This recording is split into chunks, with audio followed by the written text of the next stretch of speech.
في كتابه الكريم أعوذ بالله من الشيطان الرجيم بسم الله الرحمن الرحيم إذا زلزلت الأرض زلزالها وأخرجت الأرض أثقالها وقال الإنسان ما لها يومئذ تحدث أخبارها بأن ربك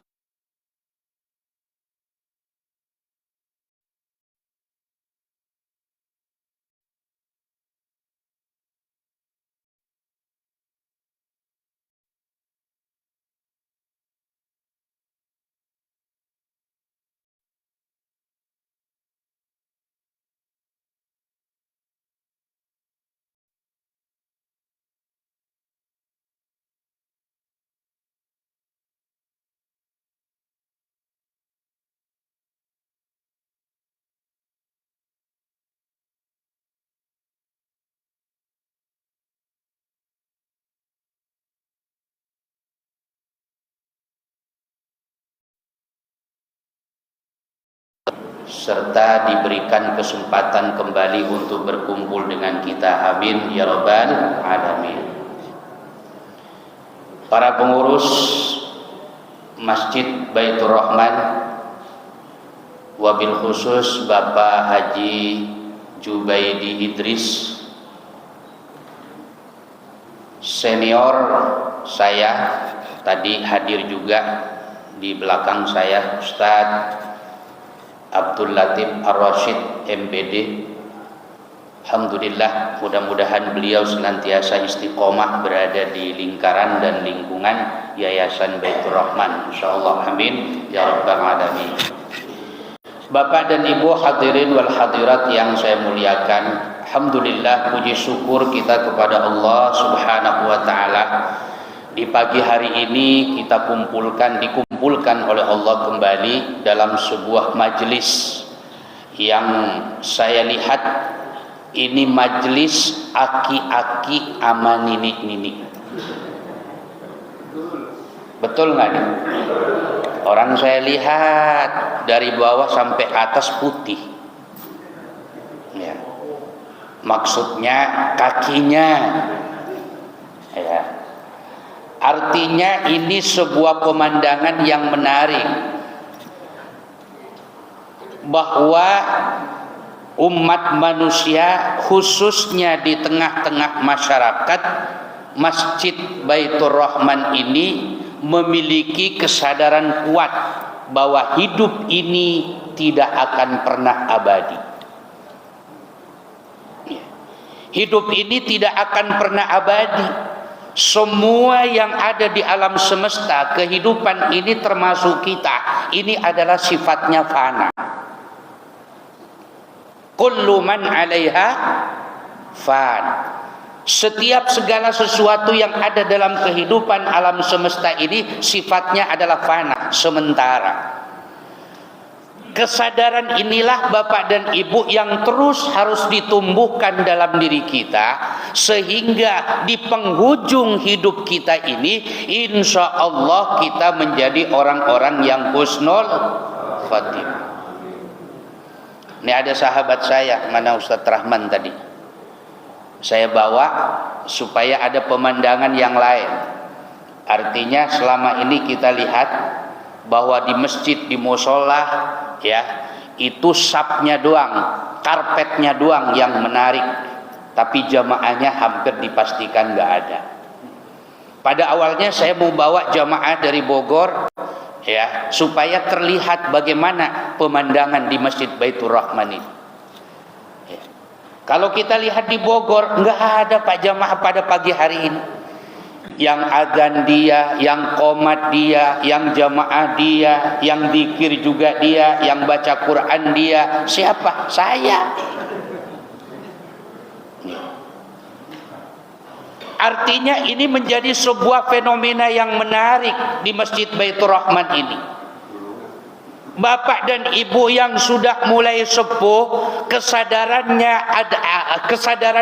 muncul bahwa hidup ini sifatnya adalah fana. Tetapi lebih bagus lagi kalau kesadaran ini muncul jauh-jauh sebelum usia senja.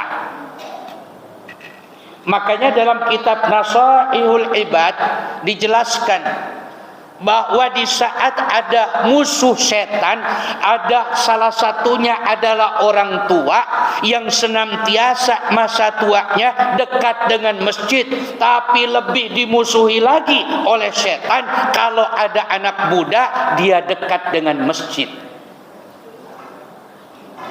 Cuman persoalannya dari ujung sono sampai ujung sini nggak ada itu yang 40 tahun ke bawah. Ya. Mending 45 ke atas, udah 60 ke atas. Iya. Makanya ke depan Bu, saya saranin ke depan, di samping suami, istri, anak cucu juga bawa. Gitu. Sekarang pertanyaannya, anak cucu lagi ngapain? Tuh cuman ada satu tuh. Dek, sini. Sini.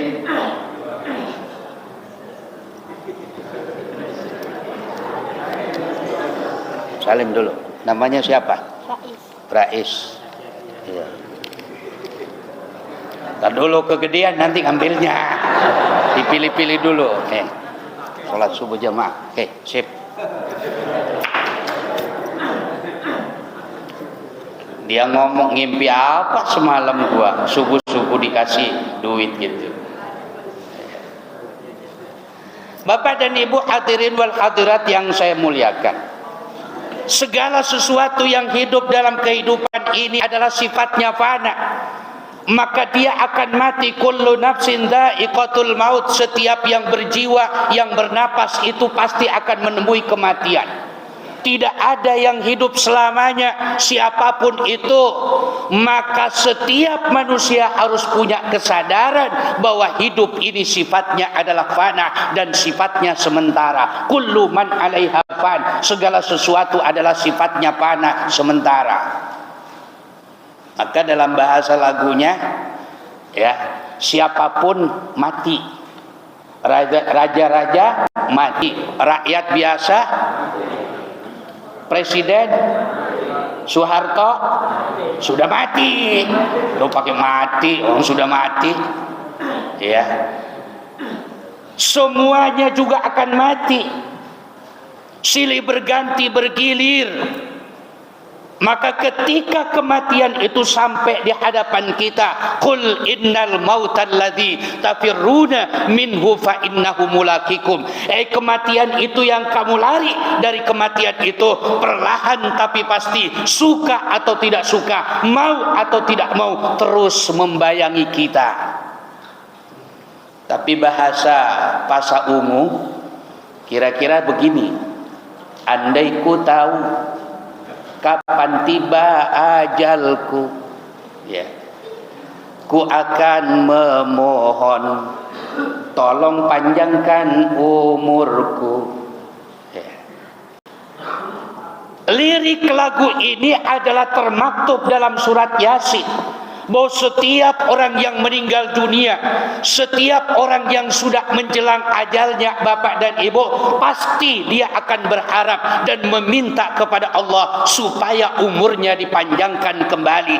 Maka orang yang sudah mendekati ajal, maka dia akan memiliki kesadaran yang penuh bahwa sebentar lagi akan mati, dan dia akan memohon kepada Allah supaya umurnya dipanjangkan kembali. Cuman persoalannya kita yang masih panjang umur, sehat walafiat, menyia-nyiakan itu. Ya. Di antara banyaknya jamaah yang hadir di Masjid Baitur Rahman ini, belum seberapa di antara orang-orang yang ada di sekitar Masjid Baitur Rahman, ya, yang bisa hadir di masjid kita. Dan rata-rata ini yang hadir kan orang-orang sebelah. Ya, tadi saya masuk, udah ada tuh yang pakai motor, ya, dari mana nggak tahu itu, dari depan. Maka oleh karena itu Bapak dan Ibu, proses kematian ini akan berlangsung Setiap diri kita diabsen oleh Allah Subhanahu wa ta'ala. Cuman absen Allah tidak akan pernah hanya terbatas dengan abjad. Kalau terbatas dengan abjad, maka huruf yang awalnya A duluan. Mana yang huruf A? Hah? Saya S, Pak Haji Jubaidi tengah-tengah. Ya, saya S Sugianto masih jauh. Ngomong begini besok mati. Tidak terbatas dengan absen siapapun itu adanya. Maka kematian itu memiliki proses. Maka dalam hadis Rasulullah Shallallahu Alaihi Wasallam dinyatakan bahwa kematian itu akan muncul menjelang 3 bulan pertama. 3 bulan pertama itu terus ya akan dikasih tanda-tanda oleh Allah Subhanahu wa taala. Ya, ada saja tanda-tandanya, semua orang akan mengalami dia. Ya, semua orang berbeda-beda tandanya, satu dengan yang lain. Tanda 3 bulan itu akan diakhirkan oleh Allah, akan diakhiri oleh Allah dalam hidupnya, kehidupan dunia ini. Setelah 3 bulan masuk ke 1 bulan. Setelah 1 bulan masuk yang namanya 15 hari. Setelah 15 hari masuk 7 hari. Setelah 7 hari masuk 1 hari menjelang kematian. Itu Allah akan kasih tanda-tanda untuk kita. Dan semuanya akan merasakan. Ada orang yang tanda-tandanya menjelang kematiannya masuk masjid melulu. Walaupun masuk masjid belum tentu sholat, siapa tahu numpang tidur. Ya. Ada 3 bulan menjelang kematiannya, rajin bersedekah, uangnya dikeluarkan, kemudian dibagi-bagi kepada orang. Nggak tahu tanda saya tadi ngasih sedekah apa tanda-tanda juga itu.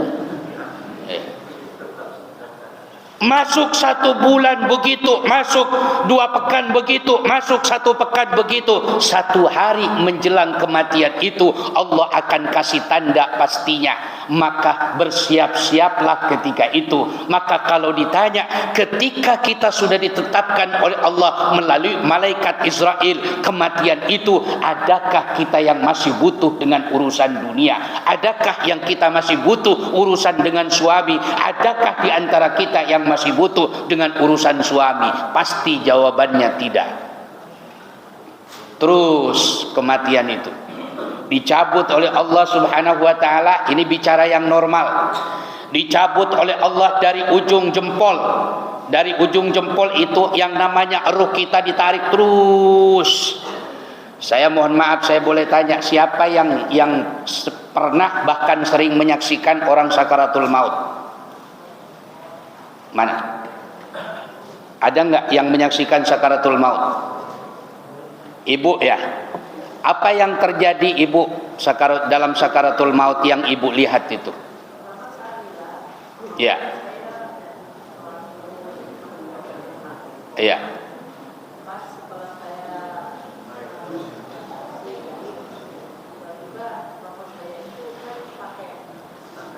Ada mic nggak? Pakai alat bantu Pak. Terus saya lihat pakai aja Bu, pakai. keringatnya pada keluar di kuning gitu Pak, dingin gitu. Ya. Tapi seminggu sebelum meninggal, beliau itu bilang sama saya, kalau di kampung dia bilang sama saya, nih lagi ngapain? Gitu. Saya bilang, saya lagi masak tapi sambil dengerin TV Pak. Tentang apa?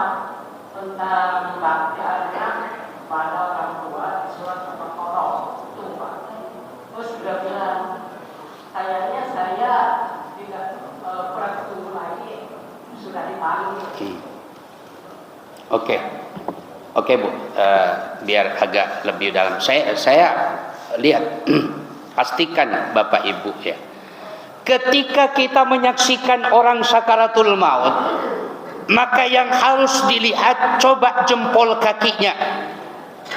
dilihat jempol kakinya diraba. Itu hawa panasnya terus akan bergeser sampai ke atas, sampai ke ubun-ubun terakhir. Ya. Maka ketika dari jempol sampai perut dingin, itu artinya ruh sudah berada di dalam perut, mau ke atas. Ya. Supaya bapak dan ibu paham, nanti kalau dengar ada orang yang sakaratul maut, buru-buru datang. Supaya paham, menyaksikan. Saya sering menyaksikan orang sakaratul maut. Bahkan ada saudara kakak sepupu saya di Banyuwangi, saya video call. Emak kamu sedang bagaimana kondisinya? Sekarang napasnya sudah di mana? Coba raba kamu dari ujung kuku, dari ujung jempol sampai mana dinginnya. Itu dingin, Pak. Kita memiliki hawa panas, memiliki hawa positif, negatif karena ruh itu ada. Tapi ketika ruh sudah berpisah dari jasad kita, maka seluruh jasad kita akan adem, bahkan dingin, putih, pucat. Pasti kita tidak akan bisa terlihat yang namanya tanda-tanda kehidupan ketika yang namanya ruh itu sudah berpisah dari jasad kita. Dan itu perlahan. Maka disitulah perlahan itu, mohon maaf, tergantung amal perbuatan kita. Maka dalam hadis Rasulullah Sallallahu Alaihi Wasallam, bagi orang yang sakaratul maut, kemudian amal ibadahnya berat, amalnya enggak ada, ibadahnya enggak ada, maka sakaratul maut adalah sesuatu yang paling berat dihadapinya, seperti kain yang dirobek-robek, ditancapkan ke sebuah jarum, kemudian ditarik, itu yang namanya kain itu, maka dia berbunyi trak. Begitulah sakaratul maut ketika dihadapi oleh orang yang durhaka, yang durjana, dan berbuat maksiat terhadap Allah Subhanahu wa ta'ala. Tapi ketika sakaratul maut itu, Pak, dihadapkan kepada orang soleh dan soleha, rajin ibadah, ahli ibadah, ahlu sedekah, masuk ke masjid ibadah, sholat, orang baik, maka akan dicabut oleh Allah dalam sakaratul mautnya itu. Maka dalam kondisi seperti yang namanya benang ditaruh di dalam beras atau di dalam terigu, di dalam tepung, begitu gampang dan mudah ditariknya oleh malaikat Israel.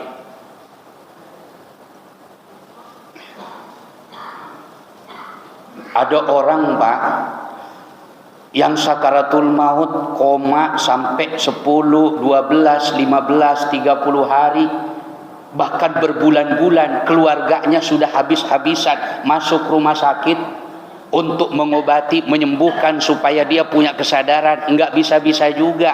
Mohon maaf, itu bagaimana tergantung amal ibadahnya. Mohon maaf, ini sudah sama-sama tua. Tua itu gambaran nanti masih mudanya. Ya. Maka ketika masih mudanya begajul, jauh dari ibadah, jauh dari masjid, tidak terikat dengan masjid, maka nanti lihat ketika sakaratul mautnya, sulit atau gampang dia dalam kondisi sakaratul mautnya.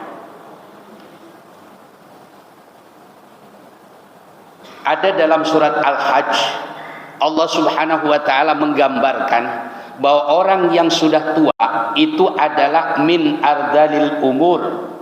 Ya, min ardalil umur, sisa-sisa umur. Bagaimana kondisi sisa umur kita di masa tua? Satu, dia akan dikembalikan kepada masa lampau, masa lalu. Mohon maaf, nanti akan terjadi kepikunan. Dia akan pikun, dia lupa masa sekarang sedang apa dan masa sekarang sedang bagaimana. Dia yang teringat adalah peristiwa masa-masa lalu. Ya. Ada orang yang ketika sudah tua, umur 90 tahun, umur hampir mendekati 100 tahun, dia sudah nggak bisa jalan, sudah gemeter karena dia tukang tani. Karena dia tukang tani, ini cuma cerita gambaran saja, tinggal kita renungkan masing-masing. Dia petani, itu masa tuanya bawa cangkul, Pak. Bawa cangkul, kemana aja bawa cangkul dia. Kenapa? Karena masa mudanya dia bertani. Yang teringat itu masa mudanya, masa sekarang sudah lupa dia. Makanya ketika kita dalam agama, dalam syariat diajarkan oleh Allah, oleh Rasulullah, Allahumma inna nas'aluka salamatan fid din wa afiatan fil jasad wa ziyadatan fil ilmi wa barakatan fil rizki wa taubatan qablal maut wa rahmatan indal maut. Allahumma hawwin alaina fi sakaratil maut. Ya Allah, mudahkan kami dalam menghadapi sakaratul maut. Udah habis-habisan anaknya, istrinya, jual rumah, jual tempat tinggal, 3 bulan koma, mati juga. Cuman beruntung anaknya yang soleh, keturunannya soleh, istrinya soleh, Pak. Kalau dia istrinya begajul, anaknya begajul, sambil meninggal dunia dia ngompat, kenapa enggak dari dulu aja, kemarin-kemarin matinya nih orang. Maka saya bersyukur masa tua seperti ini. Ketika masa tua diberikan kesadaran oleh Allah Subhanahu wa taala, maka kita berharap mudah-mudahan akhir kita menjadi husnul khatimah. Amin ya rabbal alamin. Terus ketika sakaratul maut sudah selesai, dicabut oleh Allah dari ubun-ubun, ya, yang namanya ruh itu, Pak, dicabutnya sampai ke atas, ya, sampai ke atas, maka keluar dari ubun-ubun kita, setelah itu. Tapi yang paling menyakitkan itu ketika napas kita, ruh kita berada di dalam tenggorokan. Itu taruhannya ibadah kita benar apa enggak ketika berada dalam tenggorokan kita. Kenapa? Begitu sulitnya nanti malaikat Israel mencabut nyawa kita ketika kita didapatkan orang-orang yang brengsek, orang-orang yang begajul, orang-orang yang banyak maksiatnya. Coba lihat orang sakaratul maut dan dia adalah orang yang durhaka kepada Allah. Itu Tapi ketika dalam hadis Rasulullah, ketika didapatkan orang-orang yang soleh, dia hanya 3 kali tarikan, langsung selesai. Tinggal kita nih modelnya kayak apa, ya. Kalau boleh kita pakai CCTV, kita ketika sakaratul maut pakai CCTV. Nanti CCTV kita bawa dalam kuburan, supaya di kuburan kita paham bagaimana dalam menghadapi sakaratul maut itu.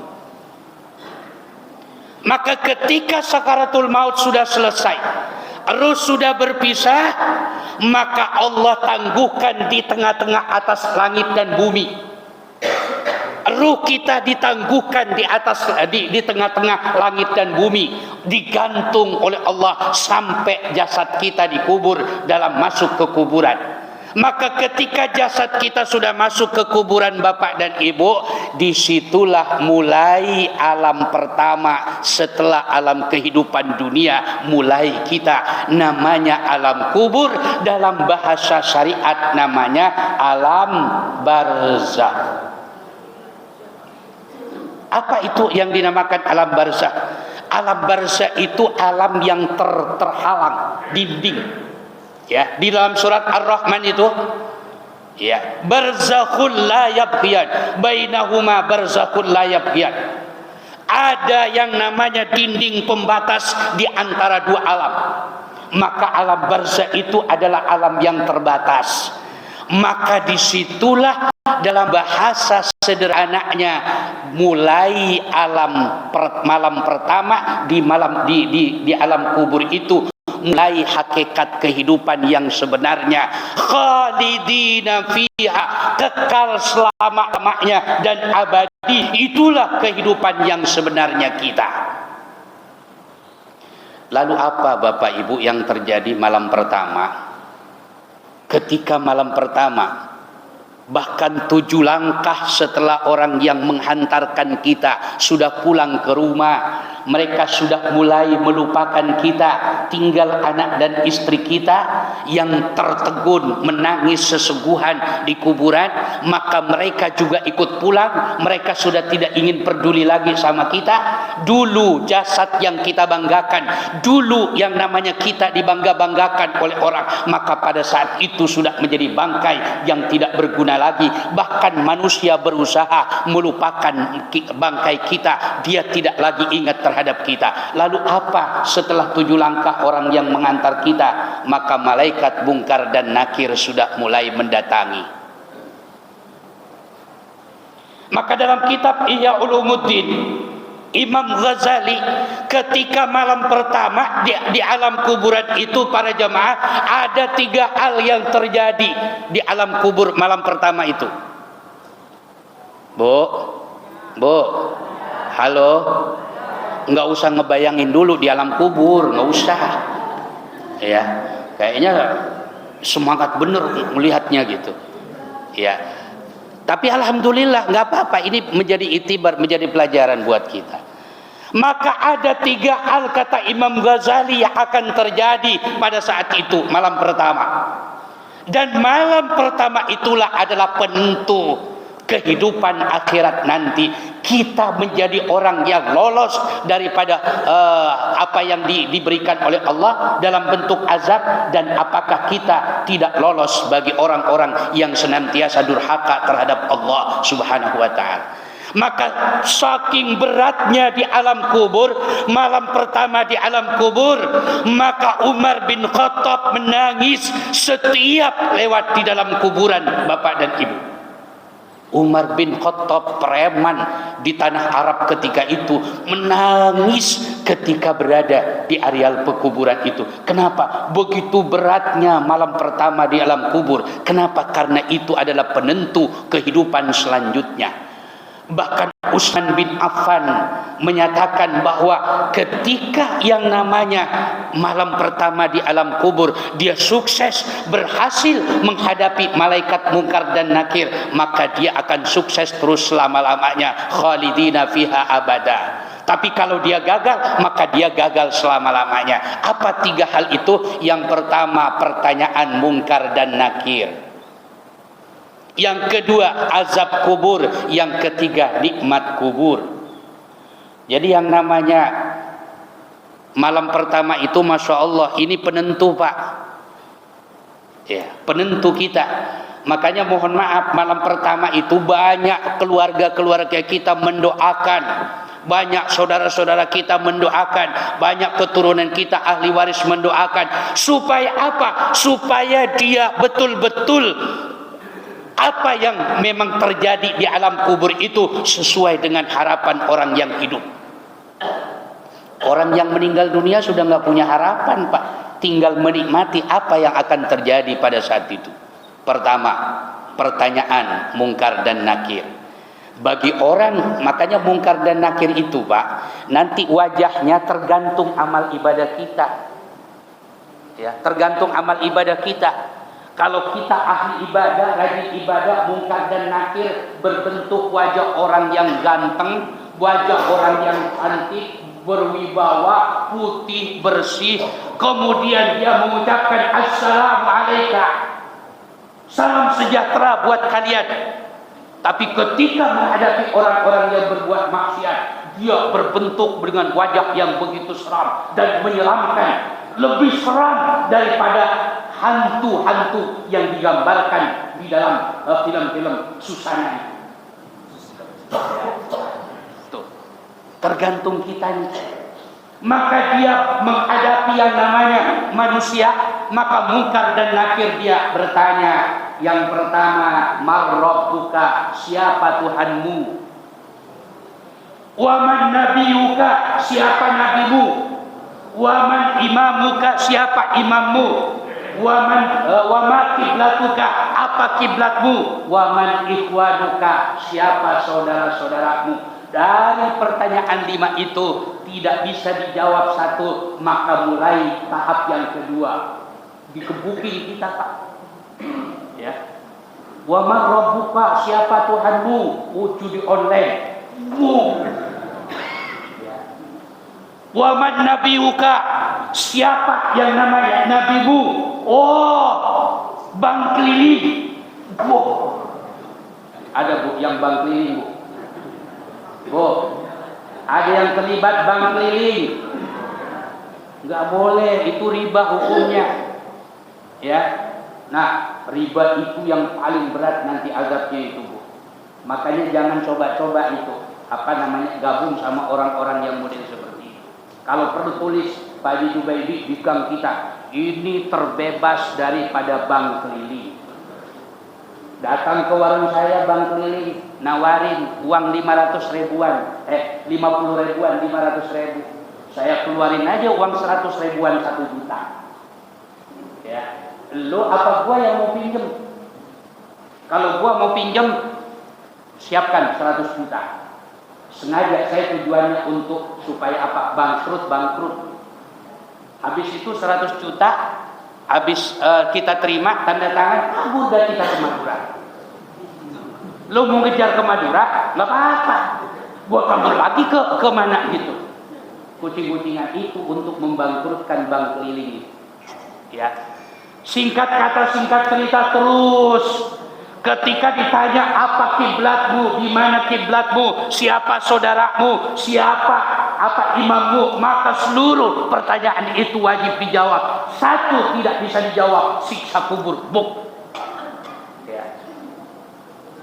Satu yang nggak bisa dijawab, dan itu terjadi pada saat malam pertama, Pak. Ya, pada saat malam pertama itu terjadi. Kemudian yang kedua, siksa kubur itu, ketika siksa kubur ditimpakan oleh Allah melalui Munkar dan Nakir, ya, maka mereka orang-orang yang senantiasa berjibaku dengan dosa dan maksiat dalam kehidupan dunianya, maka mereka akan terasa kuburan seperti tempat yang sempit. Ya.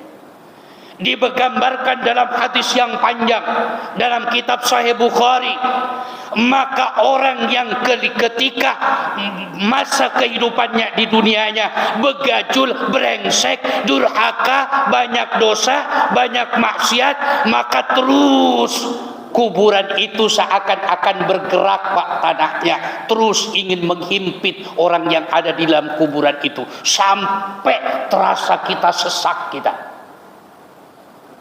Ya, terus perlahan tapi pasti itu tanah itu seakan-akan bergerak menghimpit kita.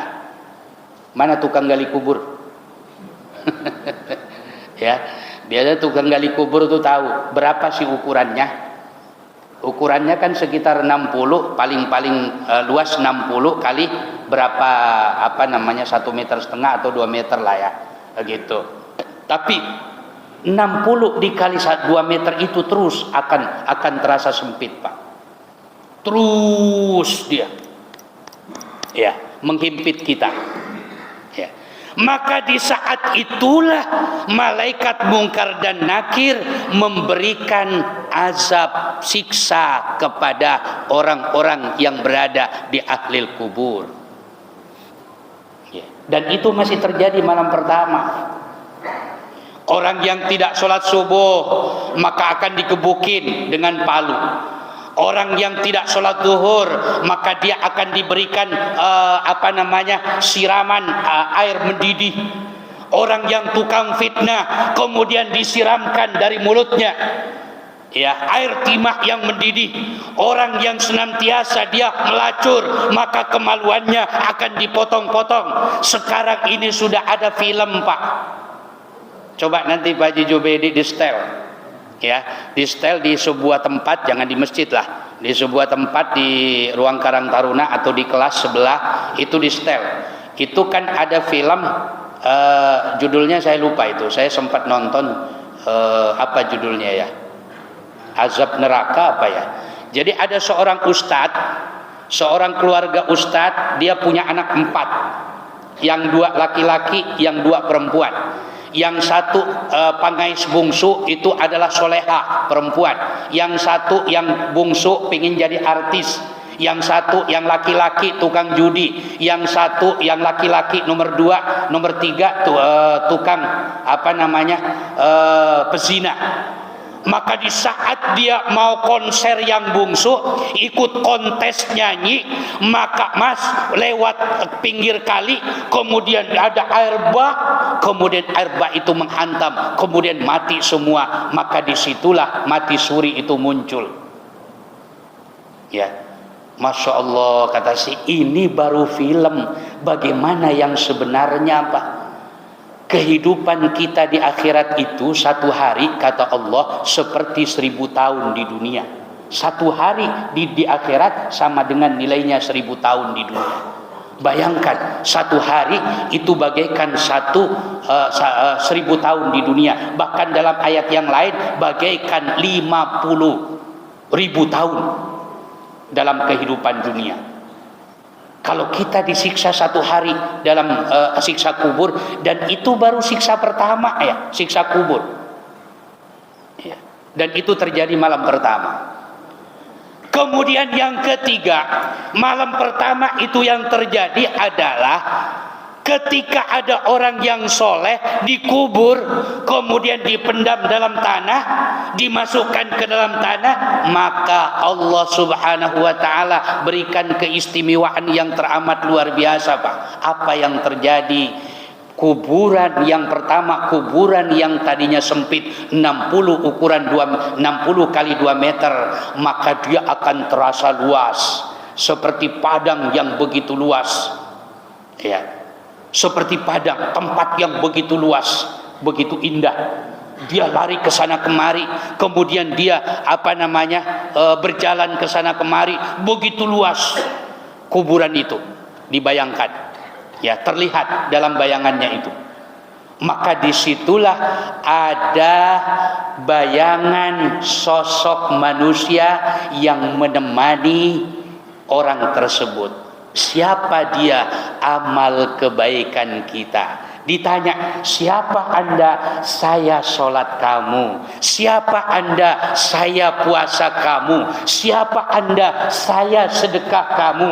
Siapa Anda? Saya zikir kamu. Siapa Anda? Saya bacaan Quran kamu. Seluruh kebaikan, amal ibadah, amal soleh yang dilakukan dalam kehidupan dunia terus akan menemani kita sampai jalan menuju jembatan Shiratal Mustaqim, sampai menuju surganya Allah Subhanahu wa ta'ala. Itu dalam bentuk manusia akan mengiringi kita sampai ke dalam tempat yang sudah disiapkan oleh Allah, yaitu surganya Allah Subhanahu wa ta'ala.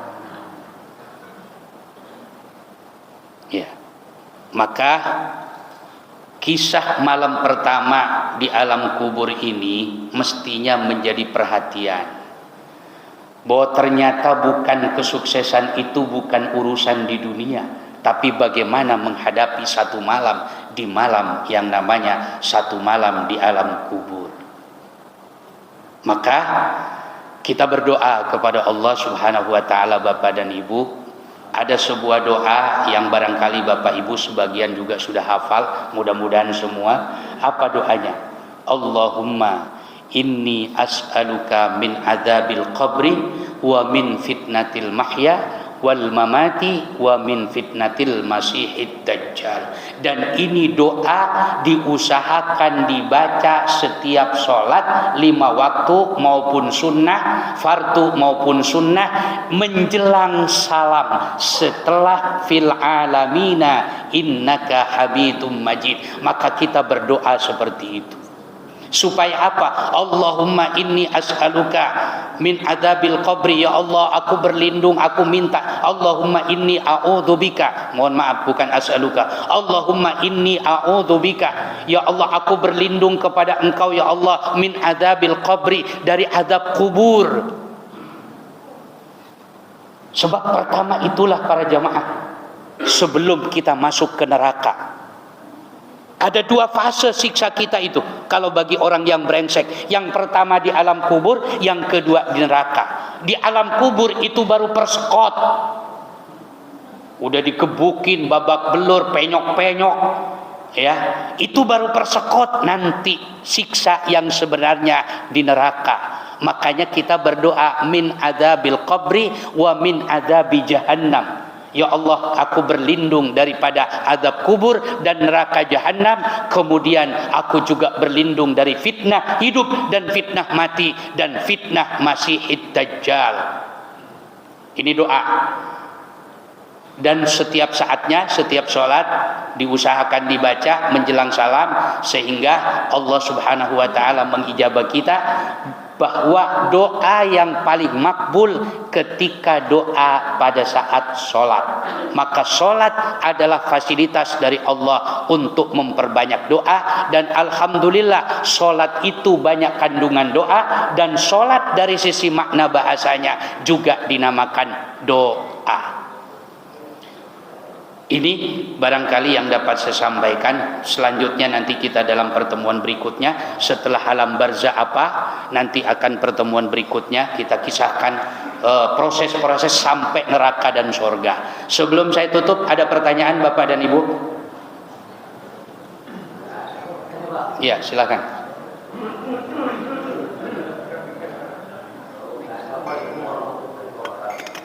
Waalaikumsalam.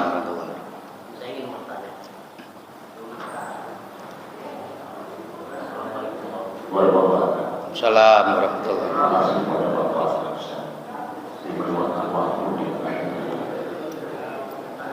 Ini kulminasi dari pertolongan. Setiap jiwa atau makhluk pasti mengalami kematian. Pertanyaan saya, ada sekelompok manusia yaitu Nabi 4 orang yang ditangguhkan untuk di akhir zaman, yaitu hari akhirat kiamat. Apa visi dan mereka untuk coba saya yang ditanya mau bertanya balik dulu. Siapa yang 4 itu? Itu Nabi Khidir, terus Nabi Idris, terus Nabi Isa, terus dan satu lagi saya tidak tahu.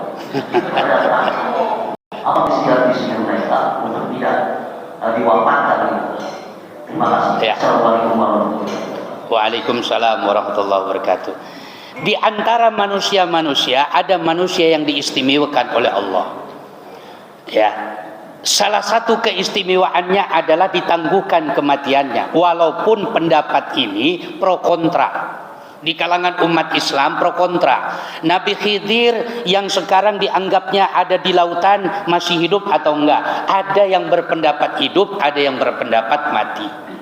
Nabi Isa yang katanya diangkat ke atas langit, warafa'a, dan diangkat ke atas langit, maka ada yang berpendapat dia sudah mati, ada yang berpendapat dia masih hidup. Taruh saja kita berpendapat masih hidup. Lalu apa visi misinya mereka? Maka mereka dipersiapkan oleh Allah Subhanahu wa ta'ala untuk menghadapi umat-umat yang pada saat mereka masih hidup menyimpang yang begitu rupa. Contoh yang namanya Nabi Isa alaihissalam diproyeksikan oleh Allah nanti diturunkan dari atas langit, kemudian untuk bersama-sama dengan Imam Mahdi, meruntuhkan salib-salib yang ada di dalam kehidupan dunia ini. Ya. Jadi segala sesuatu peristiwa yang terjadi Bapak dan Ibu pasti akan ada visi dan misinya. Dalam bahasa Bapak kita visi dan misi. Ya, pasti. Ya, itu satu contoh. Nabi Khidir itu nanti akan diproyeksikan oleh Allah bagaimana menjadi saksi terhadap 3 hal yang sudah dilakukan masa hidupnya ketika bersama dengan Nabi Musa alaihissalam. Apa 3 hal dalam kisah Nabi Khidir itu? Surat Al-Kahfi di ayat-ayat terakhir. 1, ya, dia menenggelamkan sebuah kapal orang miskin. Dua, dia membunuh seorang anak laki-laki. Yang ketiga, dia membangun dinding sebuah rumah yang di dalamnya ada harta anak yatim. Itu tiga hal itu akan disaksikan oleh Nabi Khidir kepada masyarakat dan umumnya umat manusia. Maka seluruh manusia yang diberikan dan ditangguhkan oleh Allah pasti punya visi dan misinya. Wallahu a'lam bishawab. Ada yang lain lagi?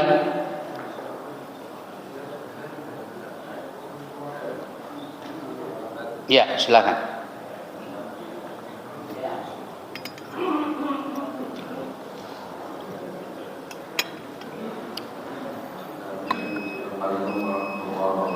Waalaikumsalam warahmatullahi. Kematian setiap manusia itu dalam Al-Quran tidak bisa dijaga walaupun satu detik saja. Jadi kalau lihat kisah misalnya di kampung orang yang punya ilmu, terutama saya Jawa Timur ya, banyak ilmu, terutama yang orang tua itu kan Rawa rontek, ilmu kanuragan.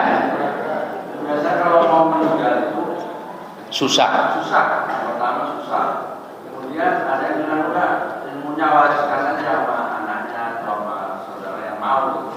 Dan ada proses kalau yang merasa itu dari mulut yang mau meninggal sama yang mau menerima ilmu itu disatukan gitu. Dan seolah-olah ada transfer ilmu kemudian berubah detik kemudian dia meninggal. Dengan kisah tadi bahwa azal itu tidak akan ditunda, tapi dari ilmu kok bisa memanjang. Ya. Waalaikumsalam warahmatullahi wabarakatuh. Hakikatnya dia bukan tertunda, memang belum ajalnya. Kalau sudah ajal manusia itu nggak ada yang menunda, nggak ada yang tertunda, Bapak dan Ibu. Maka saya sering bertanya, bagaimana Pak kepada Pak Polisi, bagaimana Pak ketika Bapak mengeksekusi seorang manusia yang ketika dieksekusi adalah hukuman mati? Ya, saya lihat, ini mohon maaf menyinggung ceramah saya di masa yang lalu, dan masa lalu videonya hilang gitu. SM Kartosuwiryo itu dia baru mati ketika regu tembak yang terakhir dia menembak. Regu pertama yang jumlahnya 7 orang dia belum mati. Apa tanda kematian ketika hukuman mati? Ini lutut, Pak. Ya, lutut ketika dia diikat kakinya itu, ya, tegak. Maka ketika dia nyawanya sudah terlepas, ini nekuk. Dia nekuk nih. Ya. Nekuk. Jadi yang tadinya mau lemes, dia tertahan karena terikat bawahnya, maka lututnya yang menekuk. Kita bisa tegak begini karena napasnya masih ada. Ya, itu begitu. Ketika setelah berapa menit masa nekuk itu, maka kalau itu tidak diluruskan, maka dia akan menjadi kaku. Makanya orang yang sudah sakaratul maut, ketika dia sakaratul mautnya dalam kejang-kejang, dalam posisi yang tidak sempurna, dalam posisi yang tidak baik sakaratul mautnya, bahkan mata, khususnya mata mendelik, karena dia merasakan yang begitu sakitnya ketika ditarik oleh malaikat Israel ruhnya itu, maka matanya segera matanya ditutup kembali oleh tangan kita. Dan itu ketika masih hangat, baru pertama kali perut itu tercabut dari ubun-ubun kita, maka itu masih bisa disempurnakan. Tapi selang berapa menit mata itu tidak bisa lagi, kemudian dia terus akan mendelik. Ya.